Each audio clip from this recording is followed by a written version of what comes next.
Hello there and welcome to another episode of the Long Live Rock and Roll podcast with your hosts, myself, Mr. Laz Michaelides, and on the screen opposite me, your co-host, Mr. Felipe Amarim. How you doing, bro? Hello, brother. How you doing, man? Yeah, good. I'm all right. Guys, listen, I'm a little ill today. You can probably hear it in my voice. I'm a bit sniffly. I'm a bit sneezy. I'm going to do my best to try and not sniff and cough and sneeze through. I'm going to turn away, so you might hear faint sneezes in the background. But I'll do my best, and we'll try and keep this normal. But yeah, just bear with me, basically. But Felipe, you've got a It's all story part to of the tell. show. You've got a story to tell, apparently. So Yeah, Felipe's a little late. He's about 20 minutes late to our recorded time. yeah. He said, I've got a story that you're not going to believe. So I'm There's waiting for this. So go it's for a it. very good reason. Very good reason. My first ever band was with my cousins back in Brazil. So I had a band with them, and I have to mention his name, Gustavo Dori, my cousin. He was a bass player and singer in this band, and we used to do pretty much what we do with this show, like just sit and listen to albums and talk about stuff. And one of our favorite albums was the Supertramp live in Paris. So we used to talk about that. And he called me this morning. He lives in Japan, so we haven't spoken in ages. And he called me this morning and said, "Man, I was listening to some music, some of the stuff we used to listen to, and I decided to give you a call." Oh, fantastic. So it's totally related to the show. Brilliant. Yeah. And I said to him, "You won't believe me. I woke up this morning listening to Supertramp, and I was thinking of you as well." So that's a perfectly valid reason. You delayed the show to go and talk to a former colleague about Supertramp, which is absolutely fine, because actually we haven't told the audience what we're doing yet. Today, we are doing the album Breakfast in America by Supertramp. So now it makes sense to you all why I'm okay with Felipe being late, because he was talking about Supertramp. Exactly. Anyway. And I first got to know them by the live album that came after this, which is really cool. Yes. Do you know what? Let's talk about that, because that's exactly how I got to know them as well. I used to go and hang out with my stepbrother, Tarek, in London. And one of the first times we hung out together, I arrived at his house and Supertramp Live in Paris was on Sky Arts, and I'd never heard any of their music before. And this is years ago, by the way. I really couldn't even, maybe 10 years ago, maybe 8 or 9 years ago. But anyway, I remember listening and just hearing this fantastic variety of like different kinds of music from this one band, and I could see all these instruments, these guitars, harmonicas, saxophones, keyboards, basses. I was just like, my God, it's a rock band that seemed to play everything, but the music that was coming through was just different. It was like, it was poppy but also proggy. It was heavy but also accessible. It was like, it just had a bit of everything. Well, it's interesting because when I listened to them this week, I was like, this is more prog than I remembered. Yeah. You know, I haven't listened to Supertramp in years, apart from the occasional radio play, you know. Sometimes you're somewhere and they play on the radio. But I'm really impressed, because I thought, well, we're gonna actually be talking about an album that is more like a pop album by a prog band than the other way around. But it sounds a lot more prog than I remembered. And as far as I'm concerned, they were even more prog before this album, and they went back to it later in their career. Yeah. So this might be the most, the closest they ever been to pop music with this album, you know. You're right, and that's something I was gonna sort of bring up at some point, is that my favorite. So I don't know much Supertramp. I know this album, I know the album before, and I know the album before that. And the album, the one I'm talking about, two albums before, is called Crime of the Century, and I love that album. I've got it on vinyl. It is one of my sort of favorite sort of 70s rock albums. I think there's just so many great tunes on there, and I do prefer it to Breakfast in America, but there's an accessibility in Breakfast in America, isn't there, where just anyone can listen to it and connect with any of the songs. As in any of those songs on Breakfast in America could be on the radio. Yes, any of them, you know. And still they're experimenting as well, which is not what you would think of a like really a hugely popular album like this. But yeah, because I think that the fact that they have saxophone and harmonica and that the whole orchestration is different. The way they arrange stuff is not that also because the band leader, let's put it like that, is a piano player, so you have more piano and keyboards as the lead instrument than anything else. So the guitar is a bit in the background, isn't it? I mean, it's really funny you say that, because one of my sort of takeaways from this album and the instrumentation of it, I've got it written somewhere on one of the songs on my notes, but I loved how the guitar, so things like, I don't know, let's take the saxophone and the harmonica. They're instruments that when they're used in this album, they're never leading the song. There's never a song that's led by the saxophone. They come in and it sometimes, maybe it plays a few little motifs and melodies at the end of a section. The harmonica comes and does a little solo.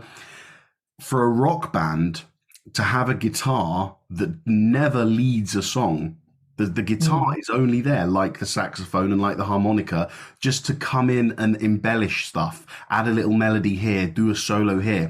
I just found it funny that the guitar, I don't want to say never, but I think very rarely leads the song, leads any of the songs. It doesn't. I don't think it leads the songs. It adds a lot, but doesn't lead. That's what I think is interesting, because probably that's what allowed them to go through lineup changes and keep their identity, because it's still about those two voices and that piano more than anything else. And that was probably a clever thing to do, to stay in charge. Let's say, the band leaders are in charge of the most important layers of sound in the band. Yeah, so, and that, be it their vocals, be it the guitar, or be it the keyboards, because they're both very influenced in that. Look what I picked out, because I'm going to watch it later. Oh, that's I've got it on Blu-ray. I'm going to watch it later. Cool. Right, we'll do the normal little just information about the album. So the album's called Breakfast in America. The artist, obviously, is Supertramp. It was released on the 29th of March, 1979, and it was recorded between May and December, 1978, produced by Peter Henderson and Supertramp. The length is about 46 minutes, and typical genres associated with it: pop, art rock, and soft rock. Now, my first question is, why do people not... I did quite a bit of sort of looking around and sort of research, and I heard pop, I heard art rock, I heard pop rock, I heard soft rock.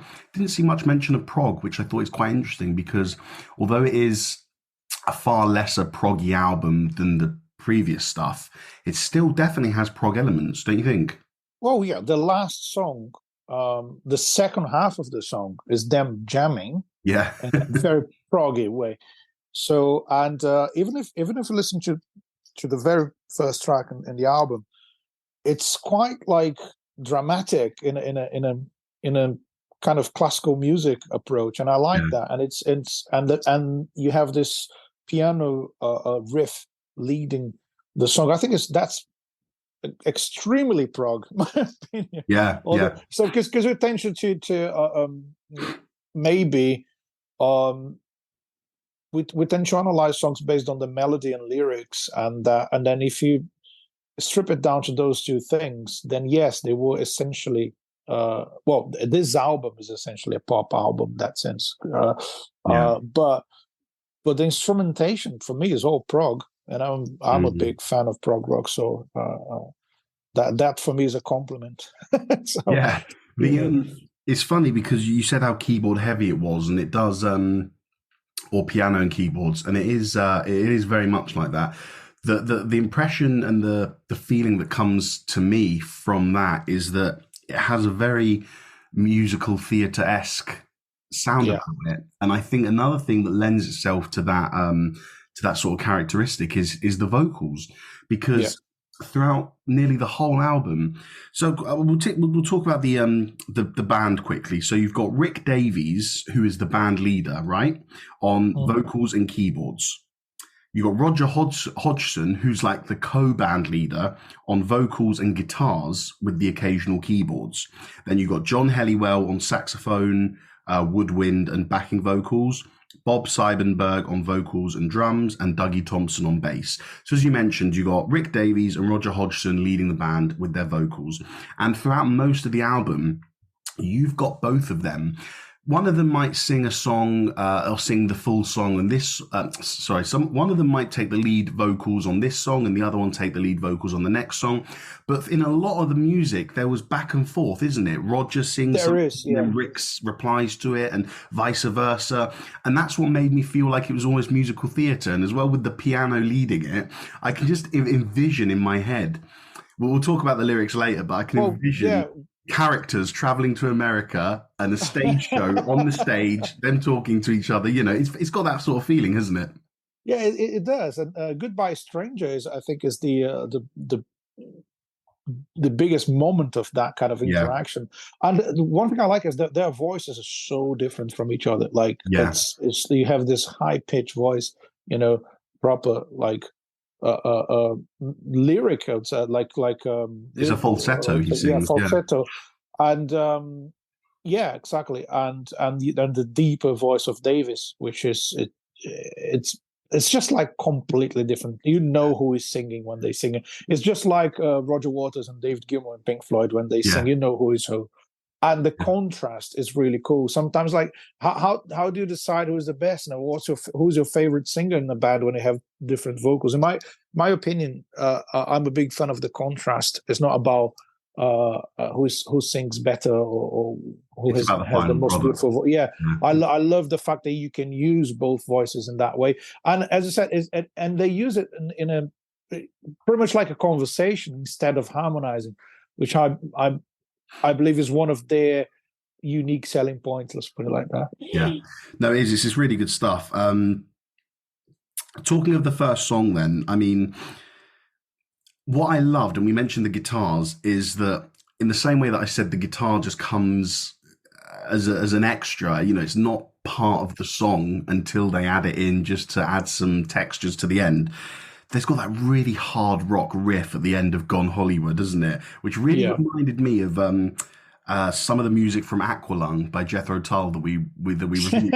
Because with Aqualung, although it was much more guitar heavy and guitar led, there were moments where it actually wasn't so much, and the guitar would just creep in at the end. And although you got an overall progressive sound from Aqualung, there were still moments that felt like hard rock verging into heavy metal in terms of hard, distorted guitar riffs. Yeah, exactly. And it's but that's again the freedom to experiment and try those things and not having to make one song sound like the previous song in the album. And I think there's a lot of this in this album. They have the main characteristics of the piano and the vocal contrast. I wouldn't even say the vocal harmonies, but the contrast. And those elements are in the whole album, but the songs, you know, they do vary a lot from long slow songs with longer instrumental sections to like shorter songs with mainly piano and vocals. So it got it all. Gone Hollywood is I didn't remember that song. When I listened to it again, I was like, wow, this is so cool. And obviously, I focus way more on listening to the lyrics now, and the lyrics are just brilliant in that song, because is this guy disappointed with Hollywood, so I've moved to California and it's not what I thought it was. And I think the whole album has this vibe about like the album cover. I mean, if you can describe it, it's just brilliant, isn't it? Yeah, so it's like he's looking out from an airplane window, and he can see. Well, do you know what it is? Is it New York? I think it's New York, but everything shaped like everything's those are skyscrapers, like cups, but it's shaped like cups, and that's something I didn't look at. Check it out. Oh my God, like you're right. Table. Of course, yeah. How did I see it? Salt and pepper shaker, teacups, Those are the buildings. Carton. Yeah. So that's like New York, but the buildings are so brilliant. Yeah. That's really clever, because my own fault for not sitting there and saying, right, let's look at this. I just kind of glanced at it because I'd seen the cover before. But that is very clever. It's like a trick of the eye. And then you've got this American waitress in front Yeah. holding up a tray with Like, it's just flying, right? It's just right in front of the window. The yeah. plane is not, it hasn't landed yet, and she's like serving you, like you know, you just arriving in America, you're still in the airplane, and then the waitress is like serving you a Yeah. juice or whatever, and the menu is like you need, it's like you need to start spending, right? Yeah, that's a good point. But at the same time, you're making that point about the sort of the spending side of it and the money in America. But I think that also talks to probably the personalities of Americans, because obviously, Americans, they're so diverse. You get some that are just like any sort of nationality of people. You get lovely ones, you get not nice ones, people in the middle, whatever. But one thing that Americans are is, stereotypically, is general, what did you say? In general, Yeah, quite what would you say? Energetic, forthcoming. That they want to talk. Well, if you compare the average American to the average British, I would say they're definitely more cheerful, aren't they? Yeah, exactly. So you can imagine. But before you even step in Britain, for foreign listeners, for listeners who aren't British, if you walk into a restaurant, you might have to stand for a minute or two at the front where a sign says, please wait to be seated. And the waitress and the waiters, they go around and they're sort of, okay, well, hold on, let me serve this guy's food first. Right, have they got their drinks? Right, okay, now I can seat this couple. Hi, guys, what are you, you here for dinner today? Whereas Americans, I feel like as soon as you're in the door, it's like, well, can I get a seat for you too? They have this energy, don't they? They're such lovely people, Americans, But then there's the thing about what you think America is as a tourist or as someone who's watching a movie, and as someone who's living there. I don't know if they were living there, but they were there for the recordings. They were there for months recording the album in LA, and the lyrics are of this first song, "Gone Hollywood," about someone who is there and they didn't make it as an artist or an actor, and they like tired of people slamming the door. There's that reference in the song, say, you're not what we're looking for, and there's like disappointment. So like, I'm in LA, loads of like creepy people around. So that's the dark side of it, isn't it? It's like, I've got here 2 notes about the lyrics of that song. Number 1, American Dream Gone Wrong, and number 2, just a lyric I found really funny. So many creeps in Hollywood. I'm in this dumb motel near the Taco Bell. Exactly. So that's not the dream, right? That's not what you see on TV. Yeah. But I think it's quite a statement to open an album with a song like that. There's like musically challenging, not half as pop as most of the album, in my opinion, and it's kind of, it's not the kind of pleasant lyrics you would associate with a popular song as well. So it's like, it's quite dark. I was going to say that I've actually there's 2 other songs that I felt this about, and just agreeing with you. The music comes across as more pleasant than the lyrics, isn't it? The music you're hearing, if you were to sort of if the vocals weren't saying words, but it was just the notes he sings, you'd think, oh, this is a nice song. Like, it sounds nice. It's pleasant in my ears. The chords are nice. There's loads of major chords, not very many minor chords. It's pleasant to hear. Yet the lyrics actually tell a darker story, as you said. Yeah. And there's some reflections in some interesting points in lyrics about the 2 band leaders' like relationship as well, because Hartson left the band in '83, if I'm not wrong, or '85. Okay. Not really, many years after this album. So they already had their clashes and their differences at this time, and so it's quite, and that is reflected on the lyrics, and it's quite dark in that sense. But as I said, the melodies are so beautiful, the vocals and everything, and just to make it fair to them, at the end of this song, it does get more cheerful, and it's like, oh, you haven't tried hard enough, just keep going, and things are going to be fine. Yeah. But it's still not a very positive way to start an album in terms of lyrics. But it's like, that's rock and roll, right? You do whatever. I'm talking about rock and roll. How about the next song, if you don't mind me moving on to the next song? Yes, yeah, the logicals, yeah, I like this song a lot. It's very, again, it's got that very musical theatre thing, isn't it? Where it's like, when I was younger, logical, and it's just very, very, I don't know, staccato-y the whole way through that intro. Very cool. What do you like about it? Well, let me ask you one thing. Did you get to know the song when you were quite young, or were you young? No, I wouldn't say so. Like I said, the first time I heard Supertramp was about 8 years ago on that DVD. Got into Crime of the Century a couple of years ago, and now Breakfast in America. So I was quite young, and obviously, I'm not like I didn't speak English, but not only that, I don't think I would have paid attention to the lyrics. And I think when you're young, you could enjoy the melody and even sing along. Yeah. And it's, as I said, it's like theatrical, and it's happy, and it's up tempo. It's got all the elements of a great radio hit, but the lyrics, the lyrics are like, oh my God. When I listen to it, it's like, it makes me feel bad sometimes. Like, just like, basically they reflecting on like, yeah, when you're young, everything's all right. And you see the world, under a different perspective, isn't it?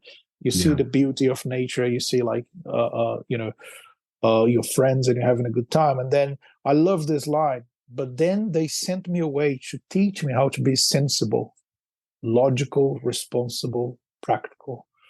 Wow. And isn't it what people do with us in life? Like, okay, yeah, you're like naive. You're happy. You're enjoying life. It's not how it is. Let me send you to a place. It can be school. It can be whatever. So a job. And then you need to be sensible. You need to be logical. And just skipping to the very end of the song, I love what I think it's the very last line. I was feeling so logical, digital. So it's becoming robotic. So there's a reference to technology there. How doesn't it relate to modern life? We're becoming more digital. I agree. Yeah, I agree. Do you know what? I'm going to come back to that point, because I just want to go back to what you said about one of the first lyrics. It says, what was the first lyrics you mentioned? They sent me away to teach me how to be sensible, logical, responsible, practical. So the next verse, it gets a little political, doesn't it? Isn't there something where it says, I love it. Yeah. And I have it here. What is it? I had that. So I said, watch what you say, or they will be calling you a radical, liberal, fanatical criminal. Yeah. Brilliant, isn't it? That's almost very political. That's almost like when I read those lyrics, I kind of thought, this is the I don't know what word to use. Modern. Well, I say modern, but yeah, this was bloody 1979. In that end of 1970s, him trying to say, even then, people are telling me to keep my views calm. Yes. Or you're going to be labeled a liberal and a radical. Yes. And think about, liberal or radical. So whatever you do, there is not, whenever you disagree with whatever is the official agenda, then you're going to be labeled as something, or pretty much everything you say is going to put you into a certain a certain label, isn't it? It's like nowadays, and I know I don't. Nowadays, any opinion you have, someone will be offended, and I'm not trying to be, I hate wokeness, and I'm not trying to sort of comment on that. I'm just saying that now there are so many opinions out there, and especially with things like Twitter and modern media highlighting minute details, any opinion you have nowadays, someone will seem to be offended by it. Oh yeah, exactly. Because there's obviously people who are intentionally offending people and just not being nice. Yeah, and there's people who just want to state a certain opinion without even being aware that that's offensive for some people. The interesting thing about this is these like traits of society were clearly already happening years and years ago, where people would be just waiting for an opportunity to label you, point a finger, you, cancel you. Let's put it like that. Yeah. And it's what is saying in the lyrics. And if you don't sign up to what they want you to sign up. And then you're just not part of society. That's very clear in the lyrics, and it still happens, And I think nowadays it just became bigger because of the amount of information we've got available and the speed of information. That is the main issue, I would say. And the platform that in quotation marks regular people have to voice their opinions, like Twitter, like social media, all that sort of stuff. Yeah, can I just mention another part of the lyrics here? I love it. Just after that one when he's saying they're going to call you a criminal, and it says, "Won't you sign up your name? We'd like you to feel that you are acceptable, respectable, presentable, vegetable." Wow. Wow. So join us in being a normal person because you think like us, because we want you to be part of our group where everyone thinks the same thing, isn't it? It's amazing. It's this, well, I think it's time for a segment. Oh, okay, go for it. Yeah. So, how rock and roll is this?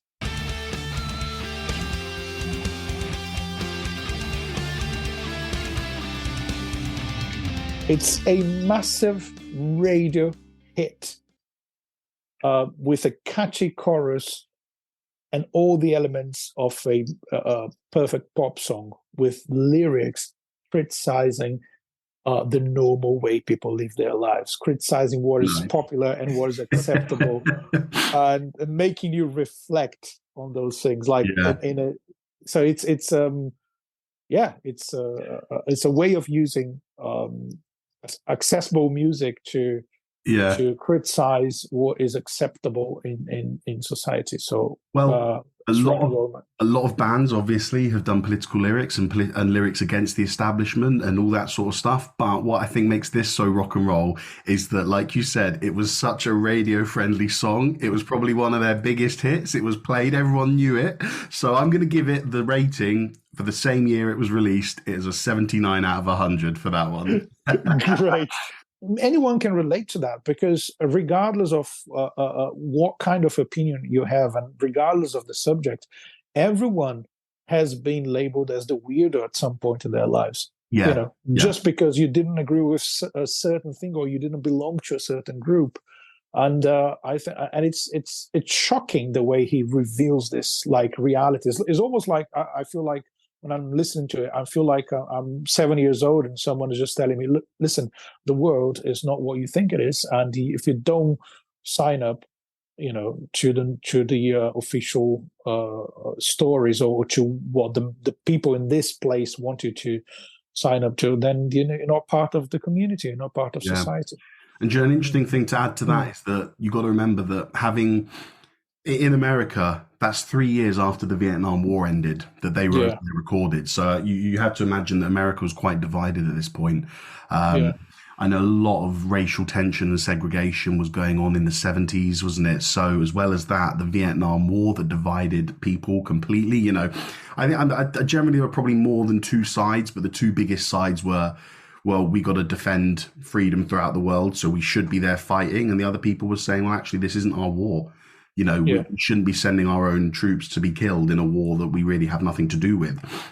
So that had to be a huge divide. And I wonder if Supertramp going over to America to record this album, I wonder if they felt the sort of tension. But the fallout of the tension, because the war had ended by this point. I think it ended in 1975. So you got 3 years of the country kind of trying to rebuild itself after that war. And like you said, I wonder if they were sort of witnessing the fallout of the tension of that war. But also as British musicians in America, they have a different view of that, isn't it? Like you're a foreigner, so and it's like, well, maybe you can see the different sides clashing and thinking, if I'm around those people and I don't agree with that, so I'm a weirdo. But if I'm in the other group as well and I don't agree with that, I'm also the weirdo. So that's what I think this song is so cool, because it's like it's not belonging. And I think there's a even more philosophical side of it, is when he's pretty much asking someone to help him to recognize himself, like who am I? I need you to tell me who I am, because I don't know who I am anymore. I wanted to go. I said to you, I wanted to come back to your comment about the digital lyrics in this song. Yeah. So to move on from there, I'm going to go all the way to the last song of the album because I found the lyrics really interesting here. The last song is Child of Vision, and here are some lyrics. There's 3 different sort of sets of lyrics that I really enjoyed. Number 1, you say you're having fun, but you're busy going nowhere, just lying in the sun. Number 2, and you're poisoning your body and you're poisoning your mind, and you gave me Coca-Cola because you said it tasted good, and you watch the television because it tells you that you should. And the final lyric, there must be more than this life. And when you were talking about digital earlier, I was kind of wondering if this was a little, not a dig, but an observation of generations to come, child of vision. Yeah. Are they becoming obsessed with unimportant stuff, Coca-Cola and television? What do you make of those lyrics? Yeah, I think there's a lot about that, especially, again, think about this. So British guys going to America for a while. All those things that you see here and you see everywhere in the world is probably just bigger in America because everything is bigger and louder. Yeah. And then you have oh yeah, you need to drink Coca-Cola. Here's some Coca-Cola. Watch TV. Do this. Do that. So as Roger Waters said, you're going to amuse yourself to death, isn't it? So and it's what it is. You keep yourself busy with video games and TV and junk food and all that stuff. And they probably saw a lot of that, especially in LA, I'd say. And it makes you think like, will I ever find time to think of the important stuff? So the digital era it was going on, right? Not at the same level, but it was already going on, and they could see that. And isn't this one of the most amazing things of rock and roll artists, is the ability to see beyond and to talk about topics that people don't want to talk about? Yeah, it's like addressing issues not necessarily issues, but addressing, like you said, topics and discussion points that actually, if some people are not afraid, but it's kind of like, I suppose in that time where television was becoming more popular, who would sit there and say, oh, this is a bad thing? Yeah. I'm not saying Supertramp is saying it's bad, but they're obviously observing the impact that it's having on people's lives. And like you said, maybe in America, it was bigger, the obsession with television, the Coca-Cola boom and all that stuff. I wonder if they sort of saw that on a much grander scale than in Britain and went, well, hold on, is there something going on here? And again, I think technology is fantastic, and we're so look at us now. This is the only reason we're able to do this is because of technology that they didn't have back in the 80s and 70s. So it is a fantastic achievement for humankind to be where we are now. But, you see, you live in London. How many people, maybe including yourself, on train journeys, everyone's on their phones, scrolling.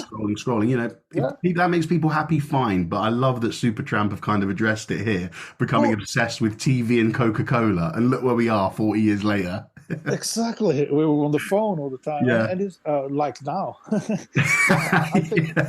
I think that's an interesting thing. There's like sides to everything. And there's a positive and a negative impact of every modern technology and every achievement that humankind has, because it's like things get better, but they get worse in different aspects. And I think the beauty of their approach, Supertramp's approach to this, is like, we're not giving you a 100% solid point of view and saying, because otherwise they would be doing the same thing they criticize. Oh, this is what it is. And that's what you should think, or you should agree with us. It is almost just an observation, isn't it? It's an observation more than simple like criticism or listen to me, follow my point of view. That's one thing I love about it. It's like, well, we're observing things and we find these things a bit, I don't know, we think we should be talking about this. It doesn't mean they have a solid point in a certain way, like, oh, you need, oh, listen to me, this is what's going on, and if you can't see it, this, you're wrong. That's maybe why they're so cool, because it leaves it open to the listener to just think with them, not to agree with them, but to think. And I love it. Really cool. I really, and also what a way to start an album in that sense, with deep lyrics and interesting, creative arrangements, and you go from Gone Hollywood to Logical Song to Goodbye Stranger. I think it's one of the best sequence of tracks to open an album I ever heard in my life. I think they do it. Do they do it in the Paris? Okay, so they don't do Gone Hollywood, but they do Logical into Goodbye Stranger. They make sense together, those two songs. Yeah. Yeah, they are three really good opening songs, and Goodbye Stranger is one that I quite like as well. They actually, the first time I heard it was in the American version of The Office. You know it. You've seen bits of it. Oh, I've seen. And they hate this guy called Toby, and so when he leaves, Michael Scott, the main character played by Steve Carell, he's so happy. He hates this guy. He's happy that Toby's leaving. He goes, "Goodbye, Toby," and he does a little parody of it, and it's pretty funny. So that's the first time I heard the lyrics in that sense. Heard the melody, heard this song in place. We mentioned it earlier, didn't we? Conversational vocals, the back and forth between them, very keyboard heavy. I love the guitar effects at the end because it comes in with like this really, I don't even know how to describe it, this weird guitar effects that come in before it starts soloing. And this is actually the point where I wrote, I love how the guitar isn't the main instrument in the song. It's there to embellish, not to lead. And you're right, it's a trio of fantastic songs to kick off an album. It is. It's just perfect. And the lyrics, I like the again, going back to analyzing things, observing things, but not necessarily having to take a side, because that's a really interesting thing. I love this part of the lyrics. It says, "Goodbye, stranger. It's been nice. Hope you find your paradise. Try to see your point of view. Hope your dreams will all come true." I don't know if it's ironic or not, but the whole thing is like, listen, I couldn't really subscribe to your point of view, but I hope you find your happiness. That's so beautiful. That's a really clever way of interpreting it, because I didn't go that deep. I kind of just thought it was about multiple short relationships with women, that he just couldn't find the appropriate connection he was looking for with these women. Well, what do you make of them? Because I've only got 2 points. I either thought it was about, like I said, multiple short relationships with women called Mary and Jane, or I thought he'd gone Paul McCartney and wrote a hidden song about weed, because obviously weed is known as marijuana, and Mary Jane is like what's the word? Not a euphemism, a slang for weed. Mary Jane, marijuana. So I did think it was about that, but the lyrics almost seemed a bit too deep for it to be about weed. So what do you make of them? So. I think it's about relationships in general, like friendship and I think it could be anything. I think it's interesting that, well, there's a verse, I want to mention this verse, which I really like. "Now I believe in what you say. It's the undisputed truth, but I have to have things my own way to keep me in my youth." So he's saying to someone, what you say is the absolute truth. Yeah. But I don't want to do it. I don't want to subscribe to it. I don't want to subscribe to it. Isn't that what we were saying about which song were we talking about? Child of Vision. Child of Vision. And Logical, Brilliant, isn't it? Some tiny words that sort of link together themes of a much larger scale. Yeah, he can be ironic. I think I've found this interview with Davis, and he mentioned something about this song. It can be about the boy-girl thing, or it can just be about two friends, or about any sort of relationship. And it's when you think about it, it's just how hard it is to accept that someone thinks different than you, and that doesn't mean they're right, you're wrong, or the other way around. And it's just, you say, okay, I believe, I understand that your point of view is the ultimate truth for you, but it doesn't work for me. And I would like to think they're not being ironic about this, or sarcastic, or just like, because it's an important have point. Your own way. It's like be happy, and I'll be happy my own way. Yeah, exactly. Love it.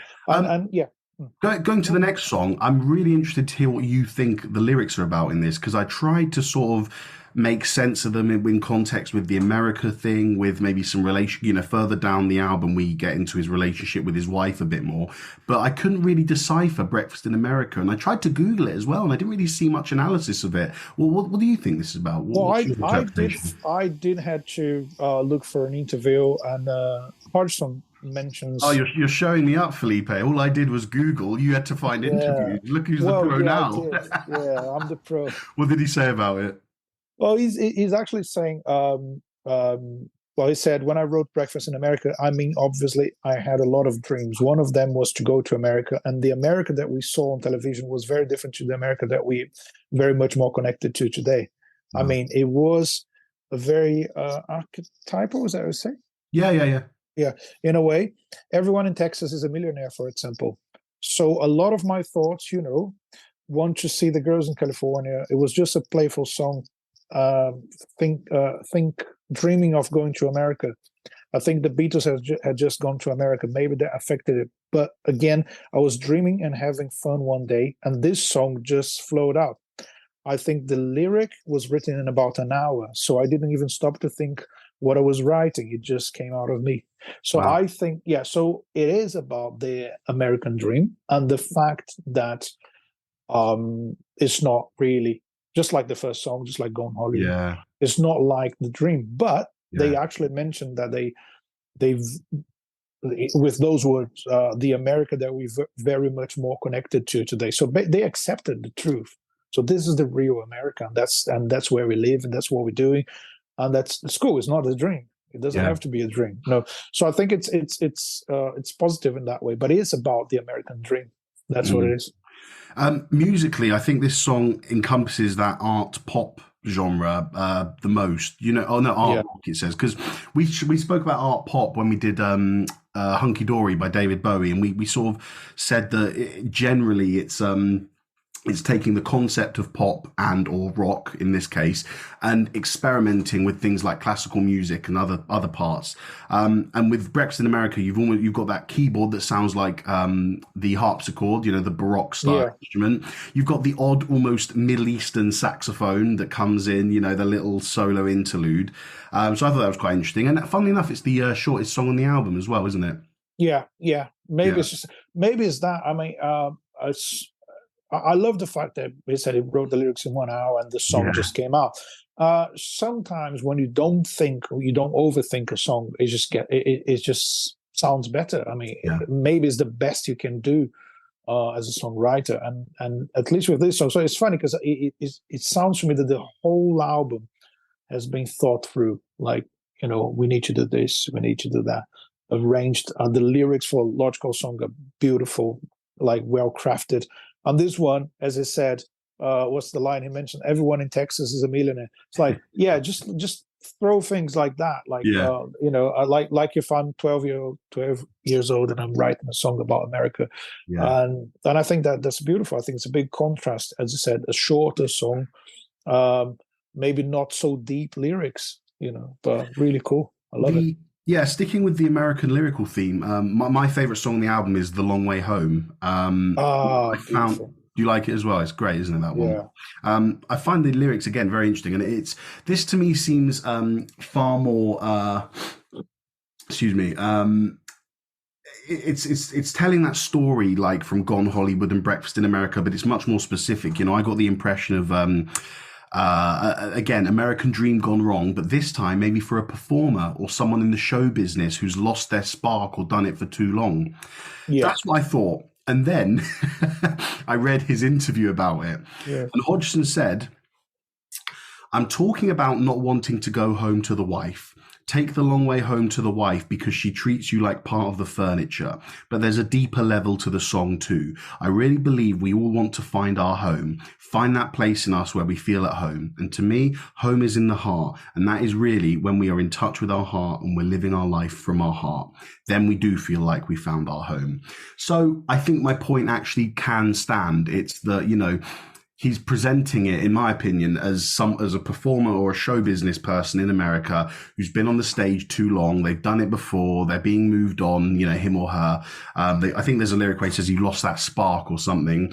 And I think he's coupling that idea of being drained professionally to the personal aspects of it. When you start getting tired and fed up with your job, whether it's, a 9 to 5 job or performing on the West End, you then, if you get fed up of it and you're bored of it, then that translates to home. And he's talking about, he doesn't going home to his wife. It's just another task of the day. He's fed up. He's going to take the long way so he can delay the inevitability of having to maybe argue with his wife or sit down for another meal. Do you know what I mean? So I feel like there is a deeper level of meaning to this song than what the lyrics suggest. But I still feel about that American dream gone wrong. Yeah, well, and I think there's a lot to do with a musician's lifestyle as well.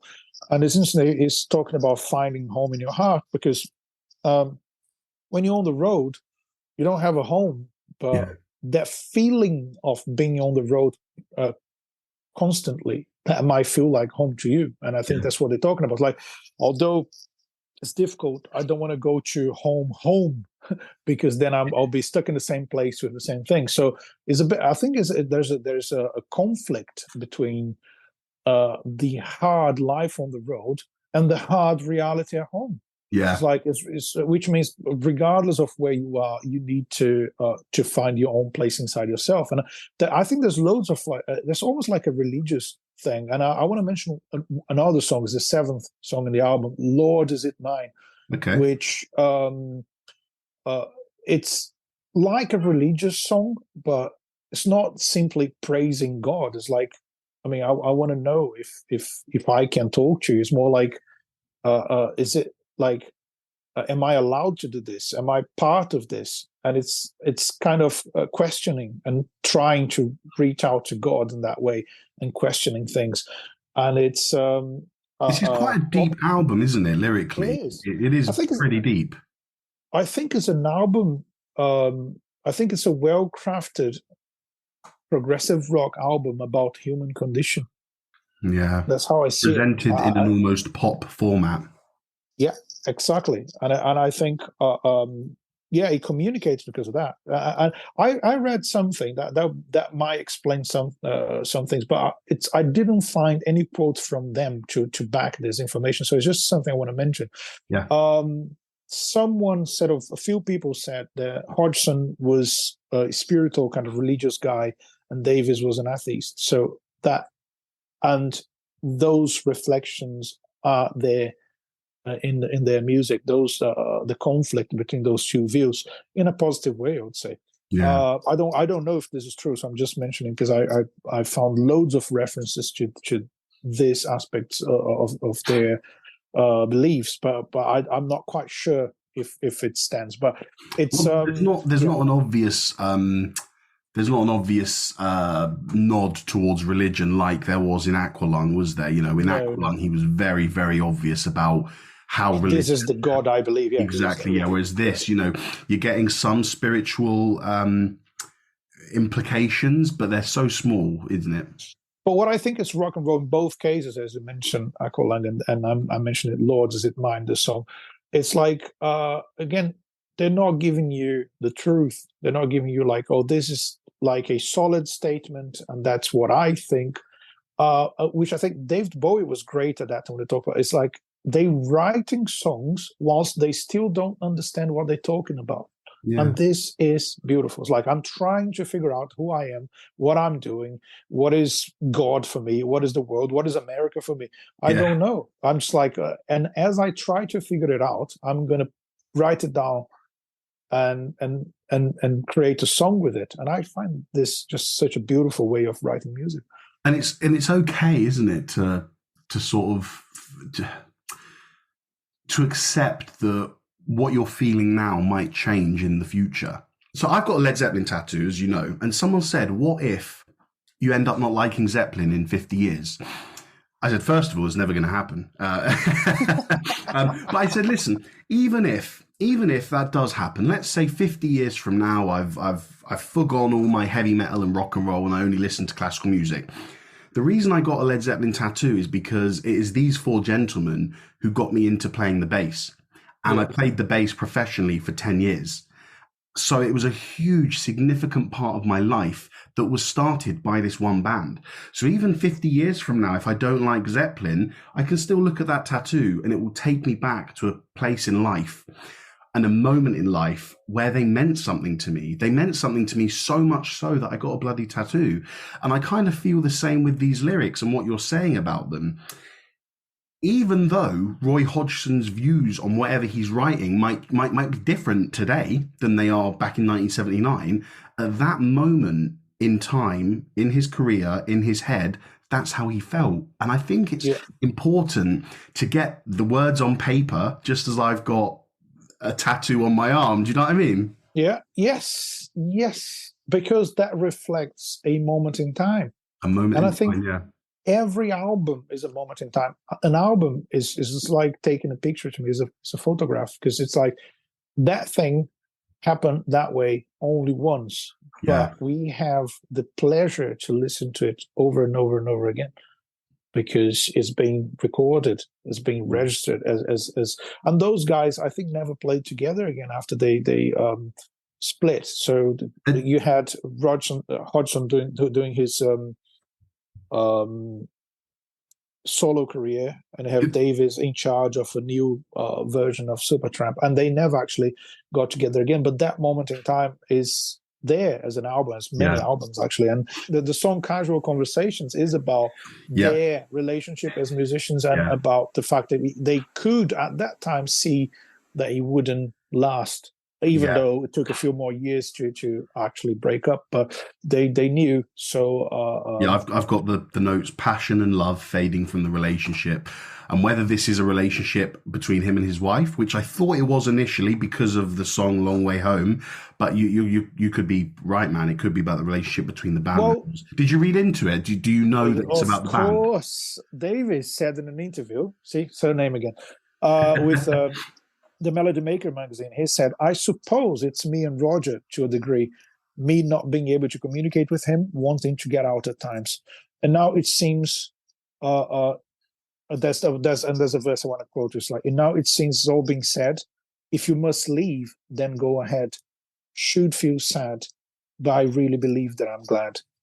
Wow. And this is so if you put together that quote from the interview and this line of the song, it makes you understand it is about them. But again, that's what I like, when things are not explicit in the lyrics. I love when the songwriter leaves that space for you to interpret in your own way. So say it could be about a husband and a wife. It could be about two friends. It could be about two brothers.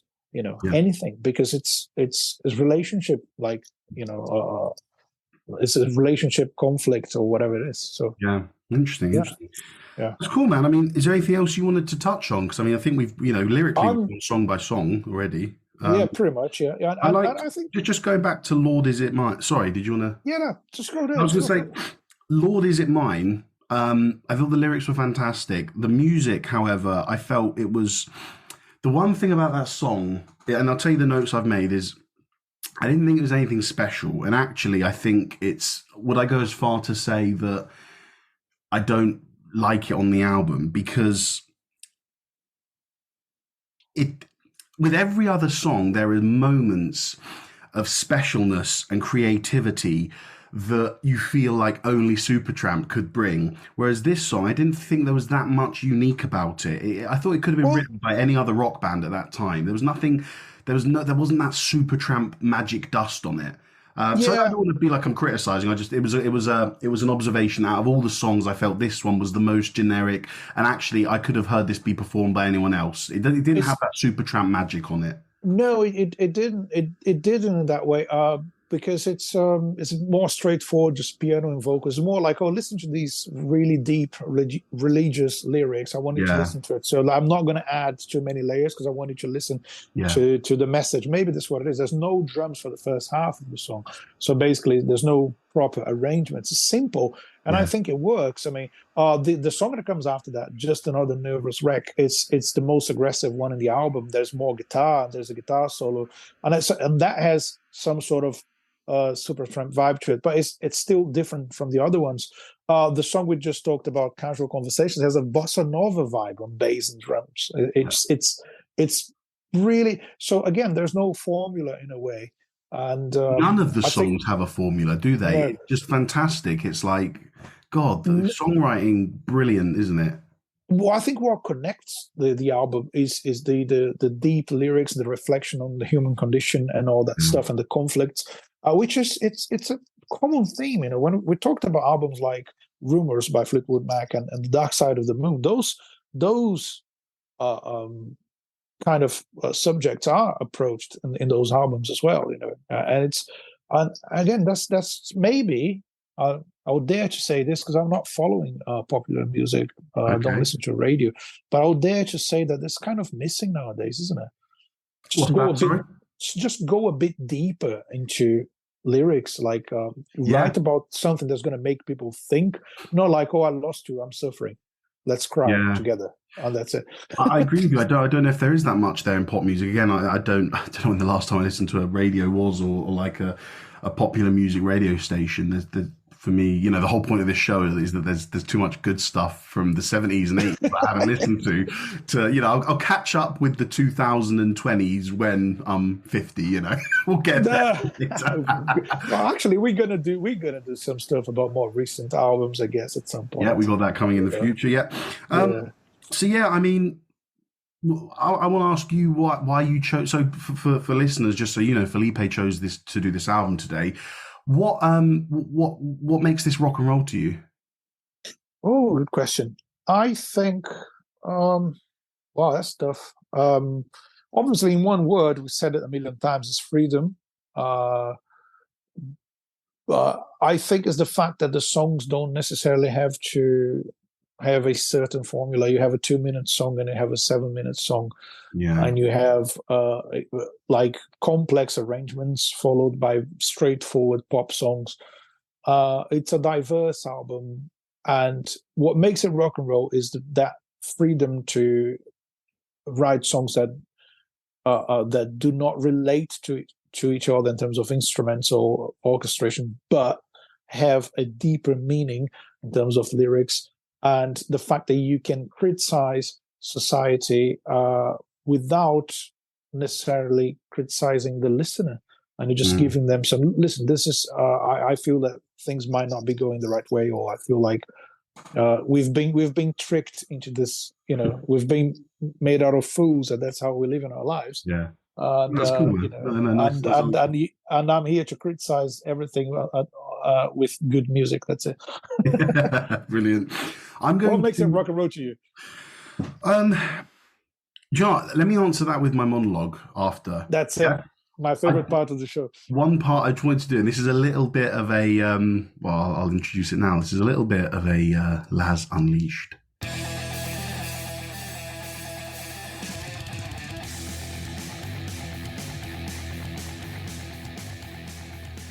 So this thing, I know you've got one of your colleagues in Soho who's going to do a show about this. So I'll make sure I'm absent from the show that day so that he doesn't have to respond to what I'm about to say. All right. I don't know, man. I don't like saxophone in rock music. I'm sorry. It just feels it feels a bit outdated. I don't like the tone of the saxophone compared to the drums and bass and guitar. There's a song by, again, guys, as usual, all the songs from this album and any other songs we've mentioned will be in a playlist attached to the show notes. There's a song by the band called It Makes No Difference, which was released in the 70s, I think, and it has this saxophone on. And it's kind of like Supertramp as well. Put it this way, for every saxophone solo, for me, I'd have rather heard a guitar playing the notes. But then, is that what makes this music progressive? Is that makes this music accessible? Because saxophone came into prominence in the 80s in pop music. You know, think about, what's that song, the George Michael song, Careless Whisper? Yeah. You got loads of saxophone use in the 80s, so maybe Supertramp were kind of ahead of their time. You know, let's just try and put a jazz instrument into rock. Yeah, they were ahead of their time in that way. It became. Sorry, saxophonist. It's a lovely instrument. Just stick with jazz. even saxophonists would agree that the sax solos in the 80s were a bit over the top.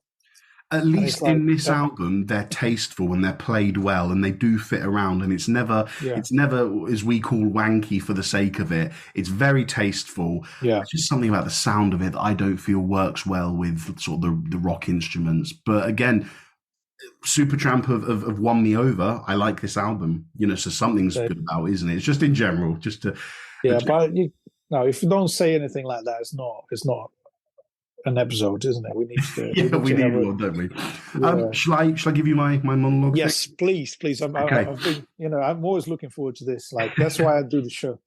So right, I started with the point I've just made. So the use of the saxophone feels a little outdated to me, as in I don't think it's aged well. I would much rather have heard guitar solos, but the use of the saxophone would enter pop music a lot more predominantly in the 80s. So were Supertramp potentially ahead of their time, and is this what made their music both accessible and progressive? The vocals and keyboard-led music gives the album a very musical theatre vibe, and it does have a fairly theatric feel throughout, like a story being told between two characters on a trip to America to try and realise the American dream that didn't go well. The keyboards leading the music, I feel, gives it that progressive feel, but the vocals and harmony choices give it the pop feel. But at the same time, some chord choices on the instruments do revert it back to the progressive feel. So I love the balance that it has between prog and pop, and that can change several times within each song. It's a pleasant album to listen to, and it is a nice experience. I prefer the album Crime of the Century, but this album feels more comfortable. It's nicer to listen to, it's pleasant, it's agreeable, it's pop-ier. An instrumentally complex album, but never overstepping the mark and never trying too hard to purposely be progressive. It always puts the emphasis on making the song work for the listener. Wow. I couldn't have said it better. That's it. I think it's what it is. Yeah. It's a nice album, man. It really is. It's a pleasant album to listen to. And despite my things about, the saxophone and all that, it is a good listen. And it might be if anyone listening to the show doesn't know anything about Supertramp or never spent any time listening to a whole album, it's a great one to start from. Yeah, because then it makes it easier for you to accept whatever they did before and after that album, I guess. It's the way in to Supertramp, isn't it? If you want to get into Supertramp, start with this album, and if you like it more progressive, go to the two albums before. If you like it more poppy, go to these albums. It is the way that you unlock Supertramp. You get in through this album. But for anyone, it makes me feel like I want to go to America and eat a massive burger as well. Yeah, whilst drinking Coca-Cola and watching TV. Yes. But yeah, bro, any final thoughts on the album? I mean, you told us why you think it's rock and roll, but for you personally, what do you like about the album? What makes it work for you? It reminds me of, I said to you, I was actually mainly listening to the Live in Paris album, which contains loads of songs from this album. And it reminds me of a good moment in my life, the first band I ever played with. I think it's, as I said, it's a good starting point, and it was a good starting point and a good way into progressive rock for me, although this one's more pop, but it was a really introduction to that kind of experimental sounds and stuff.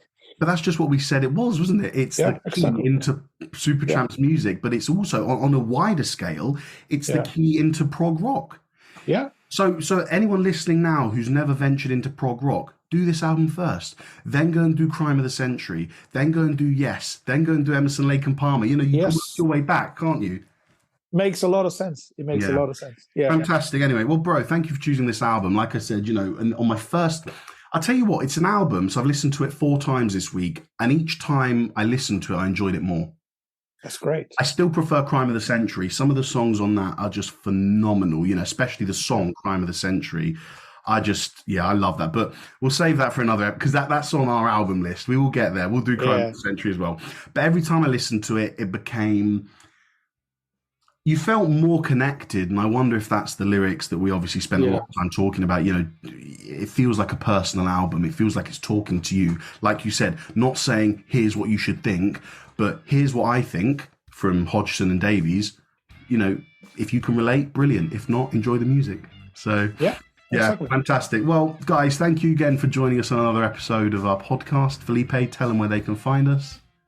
You can find us on the internet. There we go. And we'll be back in 2 weeks for another episode. So have a lovely day, everyone. Yeah, and keep on rocking, everyone. And as usual, take care and long live rock and roll.